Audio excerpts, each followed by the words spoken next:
పెన్షన్లు పంపిణీ చేసిన ఎమ్మెల్యే కాకర్ల సురేష్. నెల్లూరు జిల్లా ఉదయగిరి పట్టణంలోని ఎస్సీ కాలనీలోని స్థానిక శాసనసభ్యులు కాకర్ల సురేష్, మాజీ శాసనసభ్యులు ఖమ్మం విజయరామిరెడ్డితో కలిసి ఎస్సీ కాలనీలోని వితంతు, వృద్ధాప్య, వికలాంగుల పెన్షన్లను సోమవారం పంపిణీ చేశారు.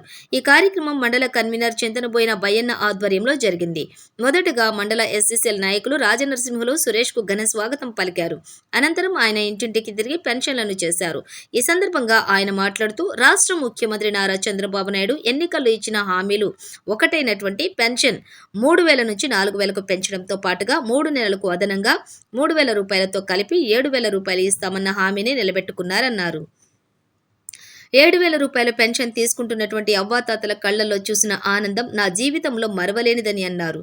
ఈ కార్యక్రమంలోని మండల మైనార్టీ నాయకులు షేక్ రియాజ్, షేక్ మెహబూబ్ బాషా, సందాని మండల తెలుగు యువత అధ్యక్షులు సయ్యద్ సందాని, మండల బీసీ నాయకులు బడాభగ్ని నరసింహరాజు, మండల తెలుగు యువత అధ్యక్షురాలు పావులూరి అక్కమ్మ, బీజేపీ మండల అధ్యక్షులు గన్నేపల్లి సర్పంచ్ వెంకట సుబ్బయ్య, తెదేపా నాయకులు షేక్ ఖాన్సా, చింతబోయిన శివకృష్ణ, తెలుగుదేశం, జనసేన, భారతీయ జనతా పార్టీ నాయకులు, కార్యకర్తలు తదితరులు పాల్గొన్నారు.